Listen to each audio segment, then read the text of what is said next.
नमस्कार दोस्तों, हमारे यूट्यूब चैनल शानू से ट्यूटोरियल्स में आपका एक बार फिर से बहुत बहुत स्वागत है। आइए दोस्तों, हमारी नोट.जेएस की प्लेलिस्ट को आगे बढ़ाते हैं। और दोस्तों, लास्ट वीडियो में जो हमने नोट.जेएस के अंदर डिस्कस किया था वो ये डिस्कस किया था, जैसे कि मेरा जो फोल्डर है उसके अंदर मैं आपको एक बार थोड़ा सा रिपीट कर देता हूँ कि अभी तक हमने नोट.जेएस में क्या क्या पढ़ लिया। दोस्तों, एक वीडियो मैंने बनाया था नोट.जेएस के इंट्रोडक्शन के बारे में, जहाँ से मैंने आपको बताया था नोट.जेएस कहाँ से डाउनलोड करना चाहिए, तो कैसे उसको इंस्टॉल करना चाहिए। सेकंड वीडियो में मैंने आपको बताया था जावास्क्रिप्ट के जो ES6 के जो नए कीवर्ड है, लेट और कॉन्स्ट के बारे में।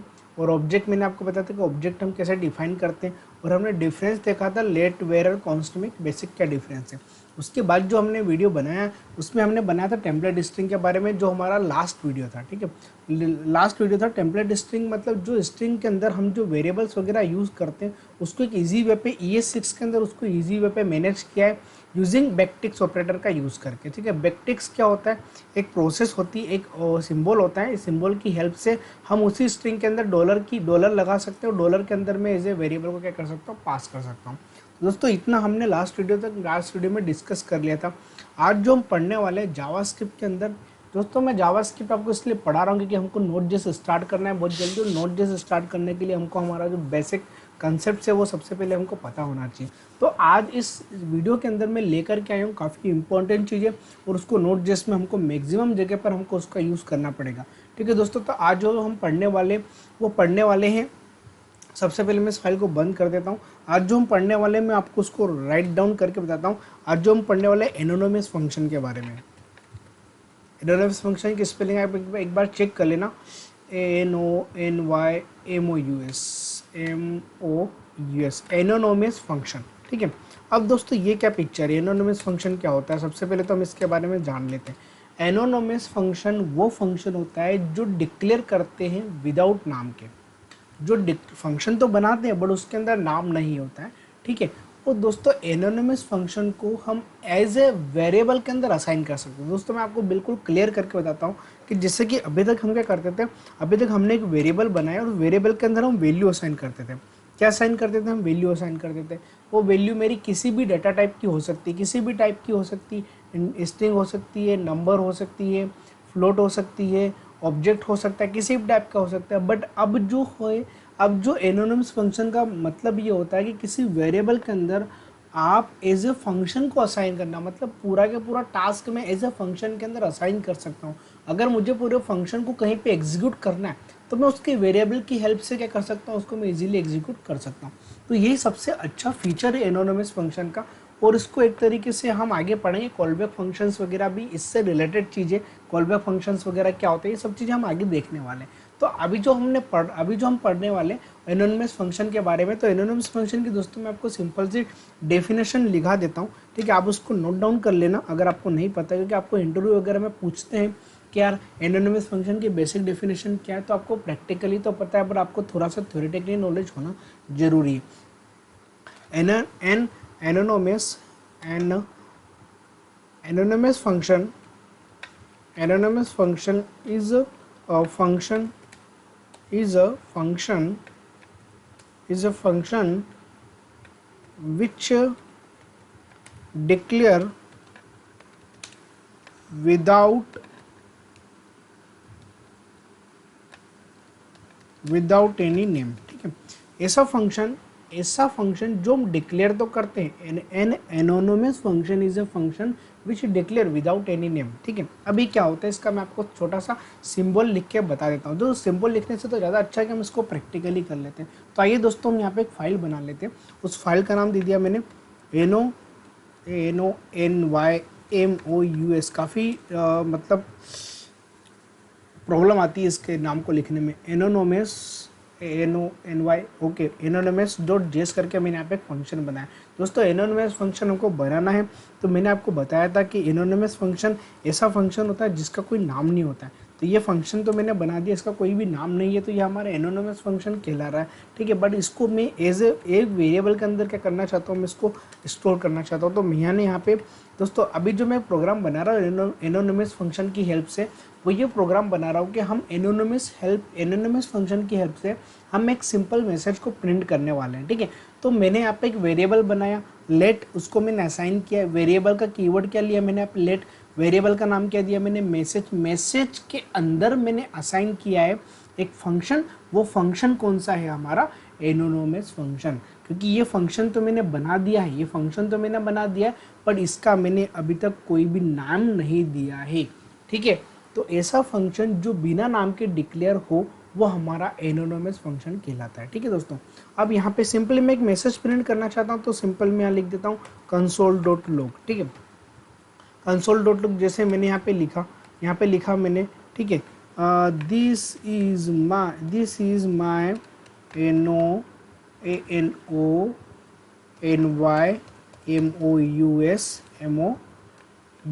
एनोनिमस फंक्शन, ठीक है।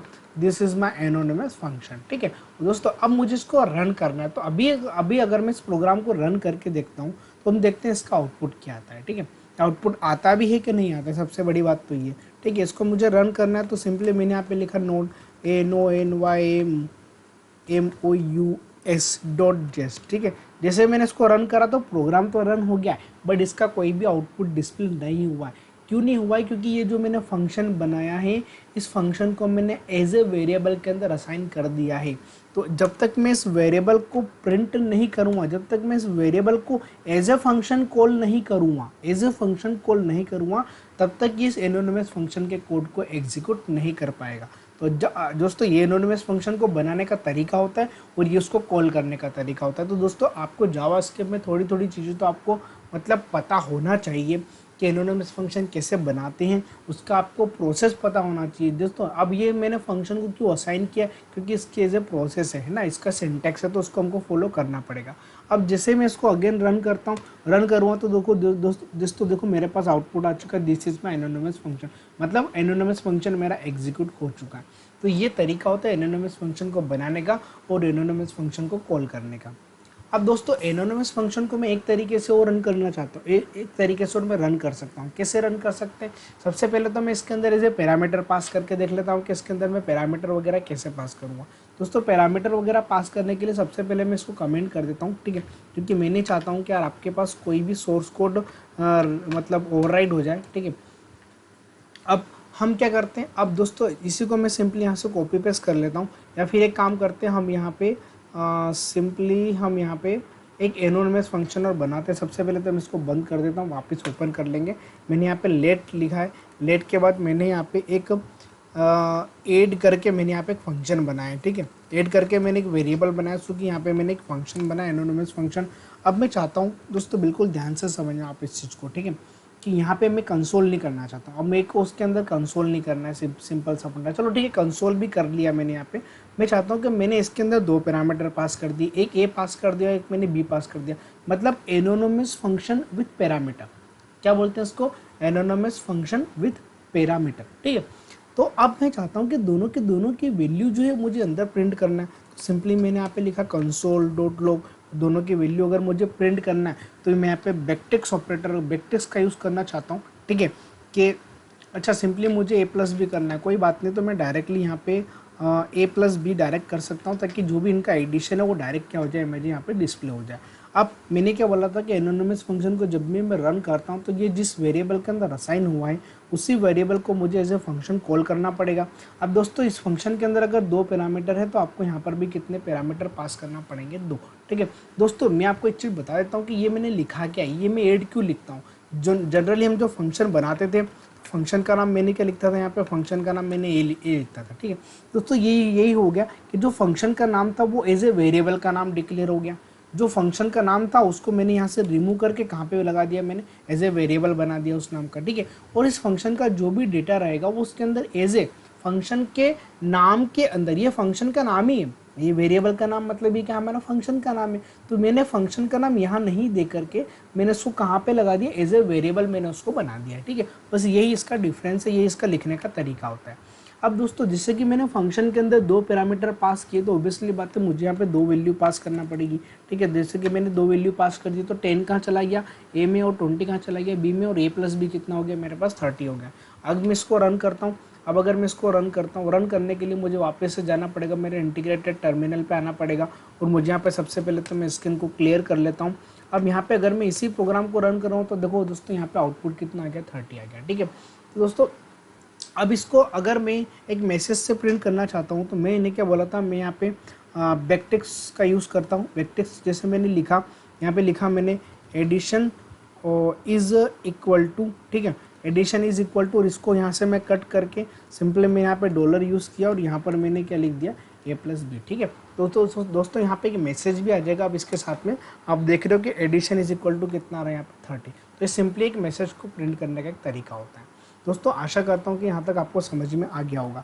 अब दोस्तों एक तरीका, दोस्तों मैं यहाँ पे आपको सारे तरीके बताने वाला हूँ, ठीक है, बिल्कुल आप घबराओ मत उस चीज़ को लेकर के। अब जैसे मैं इसको कंट्रोल शिफ्ट टेस्ट सॉरी मैं सेव नहीं करना चाहता हूँ, मैं इसको अगेन कमेंट करूँगा। अब मैं इसके अंदर एक रिटर्न स्टेटमेंट यूज़ करके देखता हूँ, क्योंकि ज़्यादातर यूज़ होता है हमारा रिटर्न स्टेटमेंट का। दोस्तों अब मैं चाहता हूँ कि मुझे मैसेज को अंदर प्रिंट नहीं करना है, मुझे मैसेज को बाहर प्रिंट करना है, ठीक है। a+b की वैल्यू मुझे बाहर लेकर के आना। तो कैसे लेकर के आएंगे, यहाँ पर मैंने a+b तो कर लिया, यहाँ पर मैंने a+b तो मैंने यहाँ पे कर लिया। अब a+b को मुझे सिंपली क्या करना पड़ेगा, यहाँ से रिटर्न करना पड़ेगा।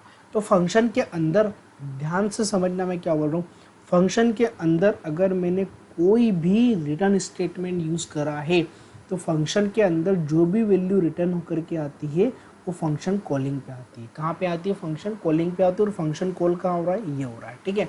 एक बार और मैं आपको रिपीट कर देता हूँ कि जब भी मैं फंक्शन के अंदर अगर रिटर्न स्टेटमेंट यूज़ करता हूँ तो रिटर्न वैल्यू कहाँ जाती है, पूरे प्रोग्राम में जहाँ पे एक फंक्शन कॉल करा है वहाँ पे उसकी वैल्यू रिटर्न होकर के आ जाएगी, चाहे कॉलिंग सेम पेज पे हो चाहे कॉलिंग डिफरेंट पेज पे हो। जिस भी पेज पे फंक्शन की कॉलिंग होगी उस पेज पे क्या होगा, फंक्शन के अंदर का रिटर्न डेटा एक्सेस हो जाएगा उस पर्टिकुलर फंक्शन की कॉलिंग पे, ठीक है। अब यहाँ पे क्या आ गया, मेरा फंक्शन कॉलिंग है। अब यहाँ पे रिटर्न कितना आया, a+b यहाँ से रिटर्न होकर के आया। तो अब मुझे यहाँ पे सिंपली इसको प्रिंट करना पड़ेगा console.log के अंदर, क्योंकि देखो दोस्तों ये फंक्शन कॉलिंग है, मतलब इसके पास कितना आ चुका, 30 आ चुका है, 30 आ चुका है। तो सिंपली मुझे यहाँ पे क्या करना पड़ेगा, console.log लिखना पड़ेगा, console.log लिखा मैंने यहाँ पे, ओके। console.log जैसे मैं लिख कर कि यहाँ पे जब मैं इसको रन करता हूँ तो आप देखोगे यहाँ पे कि इसका जो आउटपुट है, इसका आउटपुट मैं आपको जल्दी से रन करके बताता हूँ। इसका आउटपुट को अगर मुझे रन करना है तो सिंपल से इंटीग्रेटेड टर्मिनल पे जाना पड़ेगा।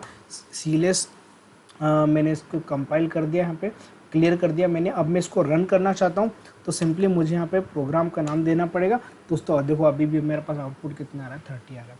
तो ये होता है फंक्शन के अंदर anonymous function with parameter with return statement, है ना दोस्तों। बिल्कुल आप है ना, यहाँ पे है ना, चलो कमेंट सेक्शन में मैं यहाँ पे लिख ही देता हूँ कि ये जो फंक्शन है एनोनिमस फंक्शन है ना with parameter with return statement, ठीक है। ये मैंने यहाँ पे कमेंट सेक्शन में दिया ताकि आपको प्रॉब्लम ना हो, ठीक है। और ये जो मेरा प्रोग्राम था ये मैंने लिखा था anonymous function with parameter METR, ठीक है। अगेन सेव किया, अगेन ऊपर जाएंगे, फिर यहाँ पे लिखना पड़ेगा एनोनिमस फंक्शन, ठीक है। एनोनिमस फंक्शन ये डिक्लेरेशन था, ये फंक्शन विथ पैरामीटर था, और लास्ट जो मैंने बनाया ये function with parameter with return statement, ठीक है। अब दोस्तों एनोनिमस फंक्शन को लिखने में थोड़ा सा कॉम्प्लेक्स फील हो रहा था डेवलपर्स को, क्योंकि काफ़ी लंबा कोड है। तो मैं चाहता हूँ कि अगर मैं इसको एक लाइन में लिखना चाहता हूँ, ठीक है, तो वो काम कौन करके देगा, इसका एक शॉर्ट हैंड बनाया उन्होंने क्या बनाया, एक एनोनिमस फंक्शन को लिखने का एक शॉर्ट हैंड एक कोड होता है जिसको बोलते हैं हम एरो फंक्शन। तो अब उन्होंने एरो फंक्शन की हेल्प से एनोनिमस फंक्शन को थोड़ा सा छोटा कर दिया। अब हम बात करते हैं कि एरो फंक्शन क्या होता है। तो दोस्तों एरो फंक्शन को मैं पढ़ा रहा हूँ, उससे पहले ना मैं आपको एक चीज़ बता देना चाहता हूँ कि सबसे पहले तो हमें इसको कमेंट कर देते हैं, ठीक है। तो इसको मैंने यहाँ से यहाँ तक का पूरा कोड कमेंट कर दिया। अब हम बात करते हैं दोस्तों, मैं इसके लिए नई फाइल नहीं बना रहा हूँ, मैं इसी के अंदर आपको एनोनिमस फंक्शन में फाइल का नाम यहाँ पे थोड़ा सा चेंज कर दूंगा, एनोनिमस और एरो फंक्शन को इसके कुछ लिख दूंगा, ठीक है, कोई प्रॉब्लम नहीं आपको। तो आपको अगर एरो फंक्शन भी लिखना है तो अब इसी के अंदर आप उसको सर्च कर लेना, ठीक है दोस्तों। क्यों, क्योंकि एनोनिमस फंक्शन का ही पार्ट है और उसका शॉर्ट एंड तरीका उसको लिखने का, ठीक है। तो एरो फंक्शन क्या होता है, एरो फंक्शन जो है वो ES6 का फीचर है, ठीक है दोस्तों। मैं आपको बताता भी जा रहा हूँ कि ES6 में कौन कौन से फीचर आए हैं। मैं आपको एक बार रिपीट कर देता हूँ। ES6 में सबसे पहले 2 कीवर्ड हमने पढ़े, लेट और कॉन्स्ट। उसके बाद हमने टेम्पलेट स्ट्रिंग पढ़ा और तीसरा जो है कौन सा पढ़ा, एरो फंक्शन। ठीक है, ये भी ES6 के अंदर नया फीचर्स आया। तो ES6 में बहुत सारे चेंजेस आए, धीरे धीरे करके मैं सारे वीडियोस आपको एक एक करके बताते जाऊंगा। दोस्तों अभी तो हम बात करते हैं एरो फंक्शन। एरो फंक्शन की सबसे पहले तो मैं आपको एक डेफिनेशन बता देता हूँ। डेफिनेशन आप दोस्तों नोट डाउन कर लेना, क्योंकि आपको इंटरव्यू में वगैरह में हेल्प लग सकती है। इन ES6 इकमा स्क्रिप्ट 6 के अंदर मैं इसको कमेंट कर देता हूँ ताकि आपको जल्दी से समझ में आ जाए। ठीक है, एक लाइन में मैं पूरा आपको लिख के बताता हूँ। इन ES6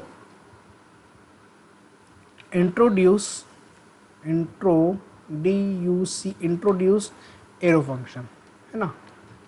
इन ES6 में इंट्रोड्यूस्ड हुआ था arrow function, arrow function, arrow function, arrow function. ठीक है, एरो फंक्शन। ठीक है, इट्स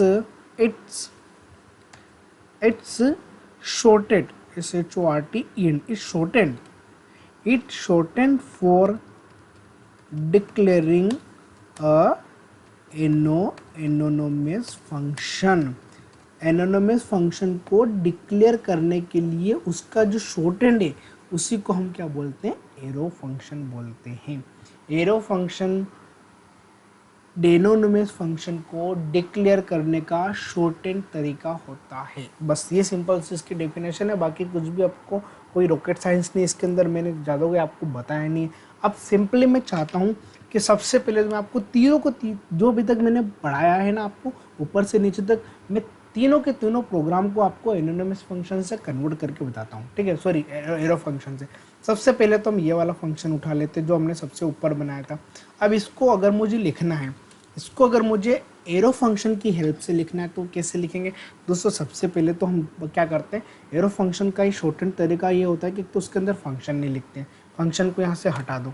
ठीक है, और दूसरा है यहाँ पे आपको क्या लगाना पड़ेगा, एरो लगाना पड़ेगा। ठीक है, और तीसरा है कि इसको आप एक ही लाइन में लिखना चाहते हो तो आप यहाँ से इसको एज से कन्वर्ट कर सकते हो। दोस्तों ये बन चुका है हमारा एक एरो फंक्शन। ठीक है, क्या करा मैंने, कुछ भी नहीं करा, मैंने फंक्शन को हटाया, है ना। एक काम करता हूँ, मैं ऊपर उसको रखे रहने देता हूँ ताकि आपको जल्दी से समझ में आएगा कि मैं किसको कन्वर्ट करके आपको बताना चाहता हूँ। ठीक है दोस्तों, देखो अब बिल्कुल आपको क्लियर होगी ये वाली चीज़ कि मैं आपको क्या करना चाहता हूँ। ठीक है, इसके अंदर मैं जस्ट 1 सेकंड ना। ठीक है दोस्तों, ये तरीका होता है। ये जो फंक्शन मैंने हटा दिया, इसकी जगह पर मैंने पैरेंथेसिस जो था पैरेंथेसिस रहने दिए, फंक्शन मैंने हटा दिया, और फंक्शन के जस्ट ये कर्ली ब्रैकेट्स के पास में मैंने यहाँ पे एक एरो यूज़ किया, तो ये रिप्रेजेंट करता है एरो फंक्शन को। उसके बाद जो भी मैसेज आपको देना कर्ली ब्रेसेस में, आप उसी एक सिंगल लाइन के अंदर मैसेज प्रिंट करवा सकते हो। ठीक है, सिंपल सा फंडा है, कोई रॉकेट साइंस नहीं लिखा मैंने इसके अंदर। ठीक है, कोई ज़्यादा हाई लेवल चीज़ नहीं है।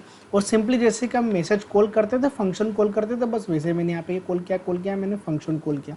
अब जब मैं इसको रन करूँगा तो सिंपली आउटपुट वही आएगा, this is my arrow function, this is my arrow function. Okay, इसको रन कर लेते जल्दी से।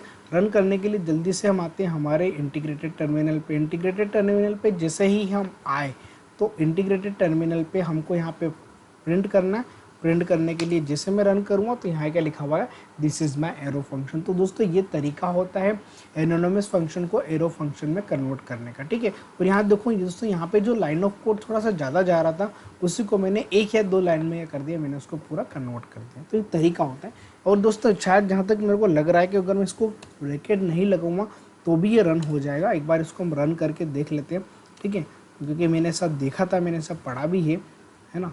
तो इसको हम सिंपली अब मुझे ब्रैकेट मैंने कर्ली ब्रैकेट से यहाँ पे हटा दिया, थोड़ा सा और शॉर्ट हो गया है। ठीक है, इसको भी हम रन करके देख लेते हैं। रन करने के लिए हम यहाँ पे इंटीग्रेटेड टर्मिनल पे जैसे ही हम गए, इंटीग्रेटेड टर्मिनल पे जैसे मैं एनोनिमस डॉट करूँगा तो यहाँ पे फिर भी क्या लिखा हुआ कि this is my arrow function.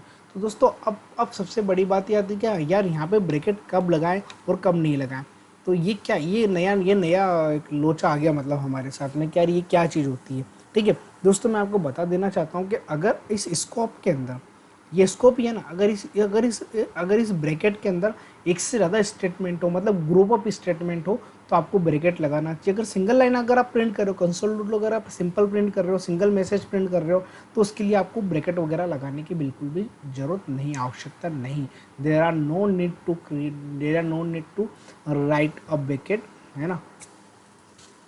दोस्तों ये था हमारा एक एनोनिमस फंक्शन को एरो फंक्शन में कैसे कन्वर्ट करते हैं। उसके बाद हम इसको सिंपली क्या करते हैं, हम इसको यहाँ पे सिंपली हम इसको यहाँ पे कमेंट करते हैं। कमेंट करने के बाद हम आगे आते हैं थोड़ा सा, जैसे हम थोड़ा सा आगे बढ़ेंगे, आगे बढ़ते समय अब सेकंड जो मैंने प्रोग्राम बनाया था, ये पहला वाला था और ये दूसरा जो था, अब इसको मैं है ना एनोनिमस फंक्शन के थ्रू कन्वर्ट करके बताना चाहता हूँ आपको, ठीक है दोस्तों। तो अब इस फंक्शन को मैं एनोनिमस फंक्शन के थ्रू कैसे कन्वर्ट करूँगा वो भी आप एक नज़र उस पर भी आप डाल लेते हैं, ठीक है ना दोस्तों। बिल्कुल सिंपली कुछ नहीं करना, जैसे कि यहाँ पे लेट एड है तो यहाँ पर भी आप लेट एड रहने दो, कोई प्रॉब्लम नहीं है। यहाँ पे फंक्शन की जगह पर मैंने आपको बोला था सिंपली आपको ये आपको ब्रैकेट लगाना है, ठीक है। फंक्शन के जो ब्रैकेट होते हैं वहाँ ब्रैकेट लगाना है। इसके अंदर आपको ए और बी पास करना है, तो आपको यहाँ पे क्या पास करना पड़ेगा, सिंपल ए और बी, ठीक है। और यहाँ पे आपको सिंपली एरो लगाना और यहाँ पे आपको मैसेज देना, जो मैसेज आप देना चाहते थे। ये जो मैसेज मैंने नीचे लिखा है, इसी मैसेज को मैं सिंपली यहाँ पे कर सकता हूँ, प्रिंट कर सकता हूँ। और जो मैंने नीचे प्रिंट करता था वो कि वही प्रिंट मुझे कहाँ पे करना पड़ेगा, नीचे प्रिंट करना पड़ेगा। दोस्तों ये तरीका होता है हमारा एरो फंक्शन को किसके थ्रू डिफाइन करना, विथ पैरामीटर। तो जो फंक्शन के अंदर पैरामीटर देते थे उसकी जगह पर मैंने सिंपली ये लिखा है और यहाँ पर मैंने एरो का यूज़ करके मैसेज को क्या कर दिया, मैंने सिंपली उसको प्रिंट कर दिया। अब जैसे मैं इसको रन करता हूँ, जैसे ही मैं इसको यहाँ पर कंसोल डॉट लॉग पे आता हूँ, सॉरी इंटीग्रेटेड टर्मिनल पे जैसे ही मैं आया हूँ यहाँ पे रन किया तो आउटपुट क्या आएगा, एडिशन इस कितना आ गया मेरे पास 30। बिल्कुल सही चल रहे दोस्तों पर, है ना। यहाँ तक मेरा कोड बिल्कुल सही साट हो चुका है। अब तीसरा जो प्रोग्राम मुझे कन्वर्ट करना है वो रिटर्न स्टेटमेंट करना है, जो भी ऊपर मैंने आपको बताया था कि रिटर्न स्टेटमेंट वाले प्रोग्राम को हम कैसे कन्वर्ट करेंगे, ठीक है। तीसरा जो हमारे पास प्रोग्राम बनाया था हमने रिटर्न स्टेटमेंट का, ठीक है। और रिटर्न स्टेटमेंट का कौन सा बनाया था हमने, ये वाला प्रोग्राम बनाया था। ओके दोस्तों, इसको हम जल्दी से एक बार कन्वर्ट करके देख लेते हैं, ठीक है। तो ये हमारे तीनों के तीन प्रोग्राम बन चुके हैं हमारे। ये हमारा थर्ड वाला प्रोग्राम है दोस्तों। ये तो हमारा सिंपल था एनोनिमस फंक्शन का। इसको मैं है ना जल्दी से यहाँ पे ना चेंज कर देता हूँ।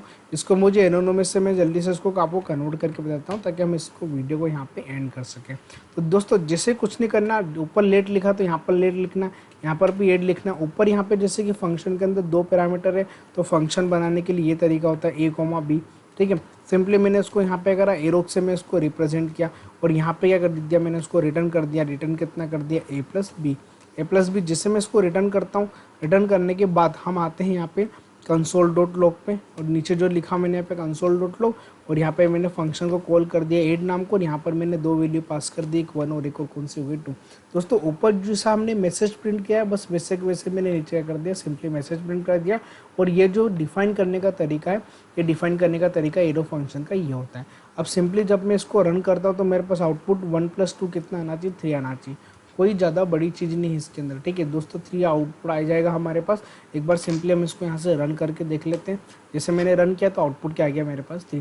तो दोस्तों ये तीनों के तीनों प्रोग्राम जो थे एनोनिमस फंक्शन कैसे बनाते हैं, उसको एरो फंक्शन में कैसे कन्वर्ट करते हैं, एनोनिमस फंक्शन के अंदर पैरामीटर कैसे पास करते हैं और एरो फंक्शन के अंदर पैरामीटर कैसे पास करते हैं, एनोनिमस फंक्शन के अंदर पैरामीटर विथ रिटर्न स्टेटमेंट कैसे यूज़ करते हैं और एरो फंक्शन के अंदर पैरामीटर विथ रिटर्न स्टेटमेंट कैसे यूज़ करते हैं। तो दोस्तों ये 3 प्रोग्राम मैंने आपको बताए हैं।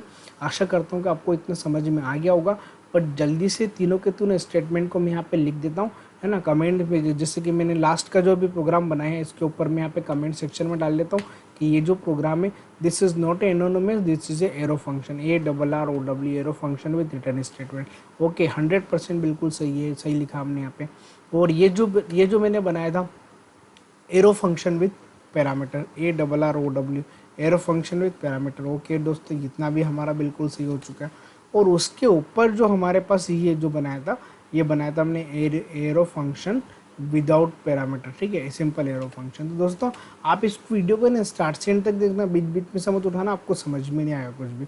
दोस्तों ये था हमारा आज का वीडियो कि इसमें हमने ये देखा कि एनोनिमस फंक्शन क्या होता है, कैसे हम उसको बनाते हैं, उसकी क्या हमको रिक्वायरमेंट लगी है और उसको हम एरो फंक्शन से कैसे कन्वर्ट करते हैं। दोस्तों आशा करता हूँ कि आपको वीडियो समझ में आ गया होगा। दोस्तों उससे पहले मेरी आपसे एक रिक्वेस्ट है कि अगर आपको ऐसे ही वीडियो, ऐसे ही शॉर्ट हैंड में अगर आपको वीडियो देखना है, अगर आपको इसी ईजी वे पे वीडियो अगर आपको आगे भी देखना है, आपको बैक टू बैक वीडियो अगर आपको लगता है कि मैं आपको बैक टू बैक वीडियो काफ़ी और अच्छे लेवल पे बना के दे सकूं, तो प्लीज़ मेरे आपसे एक रिक्वेस्ट है कि आप इस मेरे चैनल को सब्सक्राइब जरूर कर लेना और नोटिफिकेशन बिल को आप प्रेस कर लो, ताकि जो भी मेरे लेटेस्ट वीडियो है उसकी इन्फॉर्मेशन सबसे पहले आपको मिलती रहे।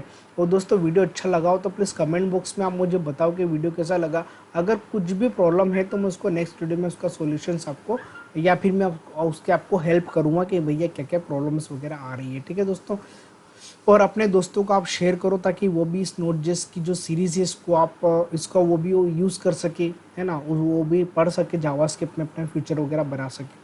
ठीक है दोस्तों, अभी के लिए इस वीडियो में इतना ही, मिलते हैं हम हमारे नेक्स्ट वीडियो में, तब तक के लिए गुड बाय।